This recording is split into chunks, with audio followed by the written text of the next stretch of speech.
If the court pleases, my name is Adam-Gedge and I appear on behalf of the prosecution.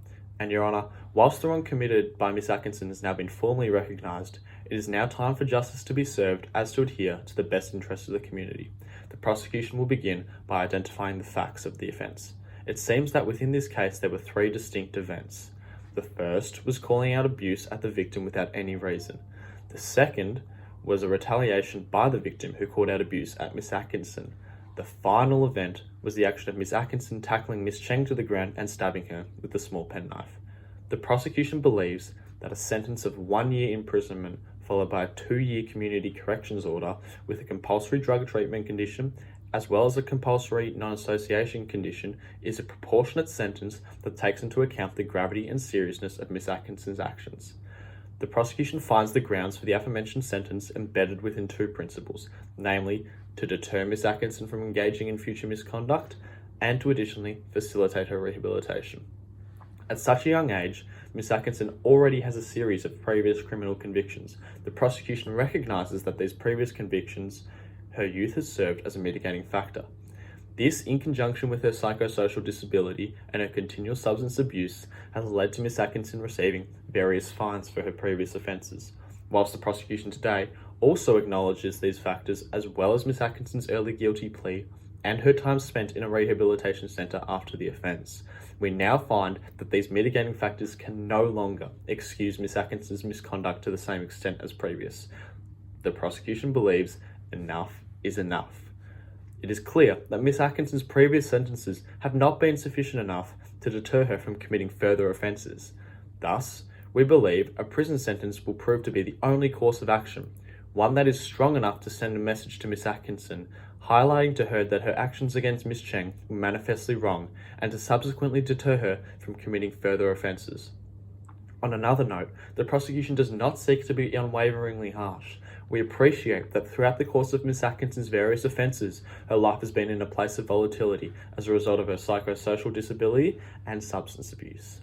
It is also worth mentioning, Your Honour, that these issues have also been an underlying cause of her previous offences. Indeed, alongside her other offences, Miss Atkinson has been convicted multiple times for the possession of drugs.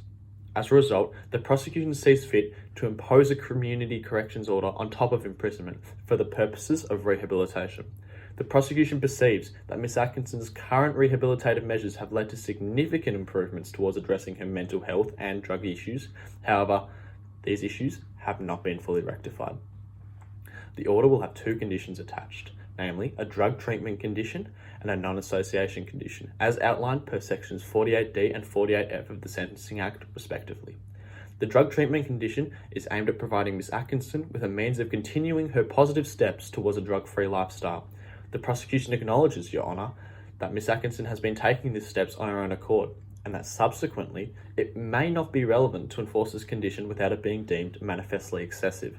However, when we look at the situation on balance, the prosecution concludes that the imposition of this condition via the justice system will incentivise Miss Atkinson and her family to seek the best rehabilitative measures possible, as well as motivating her to fully commit to the rehabilitation process. Additionally, the non-association condition will be placed between Miss Atkinson and Miss Cheng. This will provide two effects, Your Honour. Firstly, it will prevent Miss Atkinson from being aggravated and committing another offence.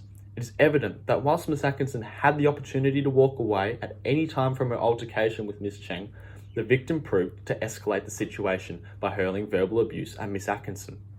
While this is no excuse for Miss Atkinson's actions, it did still prove to be a causative agent of the assault.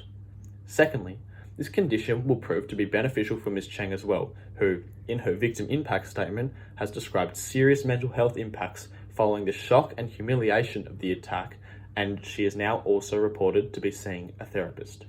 Thus, as Miss Atkinson transitions back into the community following her prison sentence, we find it best if these two individuals have nothing to do with one another.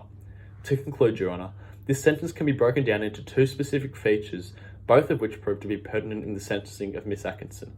The 1 year imprisonment term upscales Miss Atkinson's previous sentences in a bid to deter her from committing future offences, whilst the 2-year community corrections order aims to foster a rehabilitative environment for Miss Atkinson. The prosecution rests.